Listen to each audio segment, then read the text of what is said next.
Hi everyone, Dr. Laporte here, and I wanted to do a quick read through with you of There Will Come Soft Rains by Bradbury.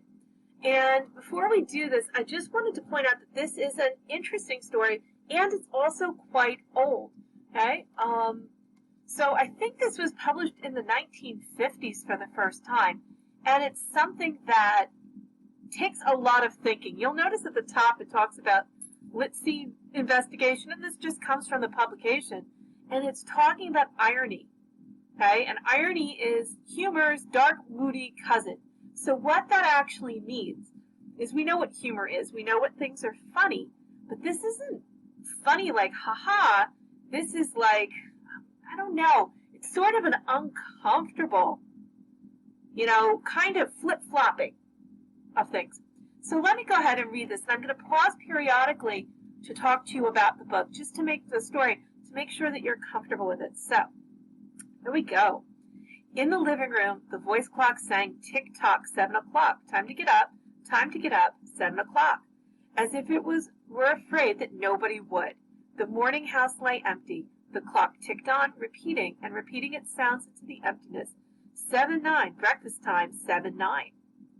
So this first paragraph, if we pay some attention to it, is actually telling us that the house has noise. There's a sound to it, and you'll notice that emptiness, right? This idea here, afraid that nobody would get up, and the morning house was empty, and emptiness. Okay, Bradbury wants us to be aware that the house is talking, but nobody is there to listen. Okay, which makes this next paragraph really strange. In the kitchen, a breakfast stove gave a hissing sigh and ejected from its warm interior 8 pieces of perfectly brown toast, 8 eggs sunny side up, 16 slices of bacon, 2 coffees, and 2 cool glasses of milk. Today is August 4th, 2026, came a second voice from the kitchen ceiling. In the city of Allendale, California. It repeated the date 3 times for memory's sake. Today is Mr. Featherstone's birthday. Today is the anniversary of Toleda's marriage. Insurance is payable, as are the water, gas, and light bills. So the house is continuing to talk. The house is empty, and it gave us breakfast for more than one person, because really, how many people can eat, right? 8 pieces of toast, 8 eggs, 16 slices of bacon, 2 coffees, and 2 glasses of milk. It sounds like breakfast for 4. The house made it all by itself. There's still no people. Somewhere in the walls, relays clicked, memory tapes glided under electric eyes. Okay, so the house is sort of alive. 8-1, tick-tock, 8-1 o'clock. Off to school, off to work, run, 8-1. But no doors slammed, no carpets took the soft tread of our heels. It was raining outside. The weather box on the front door sang quietly, rain, rain, go away, umbrellas, raincoats for today. And the rain tapped on the empty house, echoing. All right, so we're reinforcing the idea the house is empty. Outside, the garage chimed and lifted its door to reveal the waiting car. After a long wait, the door swung down again.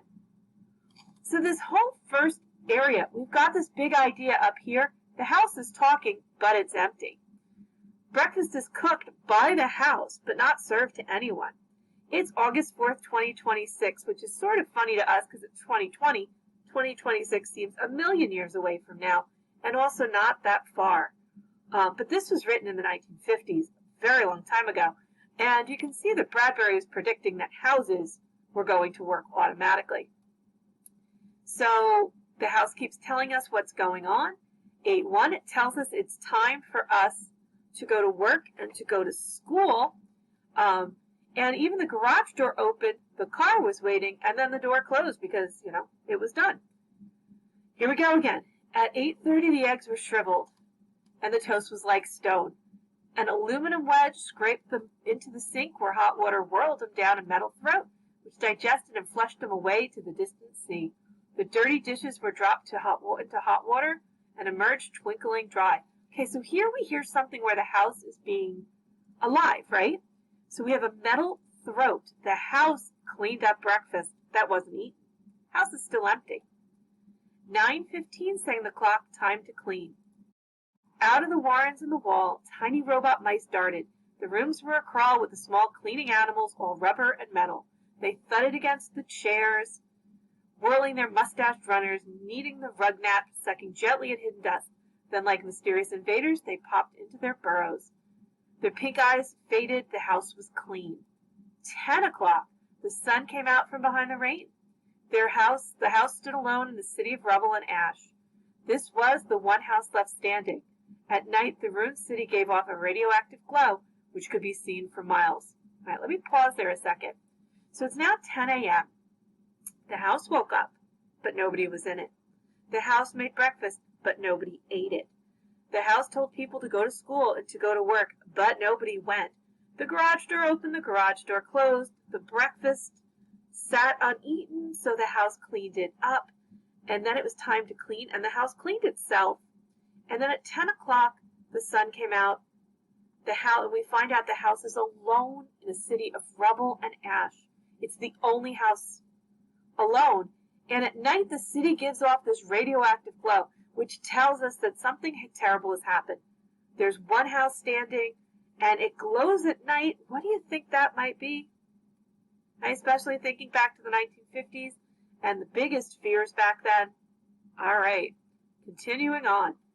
10:15, the garden sprinklers whirled up in golden, filling the soft morning air with scatterings of brightness. The water pelted window panes, running down the charred west side, charred by the way, burnt, west side where the house had been burned, evenly free of its white paint. The entire west face of the house was black, save for 5 places. Here the silhouette and paint of a man mowing a lawn. Here, as in a photograph, a woman bent to pick flowers. Still further over, their image is burned on the wood in one titanic, maybe major big, a small boy, hands flung in the air higher up, the image of a thrown ball, and opposite him a girl, hands raised to catch the ball, which never came down. The 5 spots of paint, the man, the woman, the children, the ball remained. The rest was a thin, charcoal layer, so the outside of the house is covered in this kind of burnt and blackened dirt. But there's a few spots where we can see the outline of humans, right? The man, the woman, the children, and the ball. So 4 people, 1 toy. And if we think about that carefully, we just talked about breakfast for 4. So what happened to the family? What clues do we have? We know the radioactive glow. Did a bomb go off? Think about this. It starts to get deep pretty quickly here. This is not a happy story with a happy ending. I'll continue reading. The gentle sprinkler rain filled the garden with falling light. Until this day, how well the house had kept its peace. How carefully it had inquired who goes there, what's the password, and getting no answer from lonely foxes and whining cats, it had shut up its windows and drawn shades into an old maidenly preoccupation with self-protection, which bordered on a mechanical paranoia. So the house is programmed for security, and there are animals coming up to the house because there's probably food and it's the only house in the area, but it's not letting anybody in. It quivered at each sound that house did, so it reacted to every sound. If a sparrow brushed a window, the shade snapped up. The bird, startled, flew off. Nope, not even a bird is allowed to touch this house, right? The house was an altar with 10,000 attendants, big, small, servicing, attending, and choirs. But the gods had gone away, and the ritual of the religion continued seamlessly, uselessly. This is a big paragraph. So the house is not an altar, but it is some place that serves. The 10,000 attendants are all the little robots that are doing all of these things. But the gods they served, or the people they served, had gone away. They were gone. And yet the house just continued to run and run and run. Okay, seamlessly, but also uselessly because there was nobody to serve. All right, next, 12 noon. A dog whined, shivering on the front porch. Remember, it was raining before. The front door recognized the dog voice and opened. The dog, once huge and fleshy, but now gone to bone and covered with sores, moved in and through the house, tracking mud. So the dog lived there, and it came in. Right? But it's dirty, and it's not fed, and it's sick. Behind it were the angry mice, angry at having to pick up mud and angry at inconvenience. They're not really angry, but you can picture the robots, like Roombas, like, running around trying to clean up after this dog. For not a leaf fragment blew under the door, but when the wall panels flipped open and copper scrap rats flashed swiftly out. Remember, they're not rats, they're little robots. The offending dust, hair, or paper seized in miniature jaws was raced back to the burrows. There, down the tubes which fed to the cellar, it was dropped in the sighing vent of an incinerator which sat like an evil ball in a dark corner. So we know that the robots aren't actually rats or mice, but that's probably the easiest way to picture them, because the idea of a Roomba in the 1950s was, there's no way you could have pictured that. So you picture these little things that scurry out, they clean things up, and run back in the wall. And then they go all the way to the basement to an incinerator, which is a big fire that just sits there like an angry god. Okay? The dog ran upstairs, hysterically yelping to each door, at least realizing, as the house realized, only silence was here. But the house doesn't realize it. The house keeps going, but the dog knows it's alone. The dog, right? It sniffed the air and scratched the kitchen door. Behind the door, the stove was making pancakes, which filled the house with a rich baked odor and the scent of maple syrup. Okay, so this poor dog is starving, scratching at the door, trying to get to the kitchen, but the house doesn't know to let it in because it's just a machine. The dog frothed at the mouth, lying at the door, sniffing. Its eyes turned to fire. It ran wildly in circles, biting at its tails, spun in a frenzy, and died. It lay in the parlor for an hour. 2 o'clock, sang a voice. Okay. So the dog died.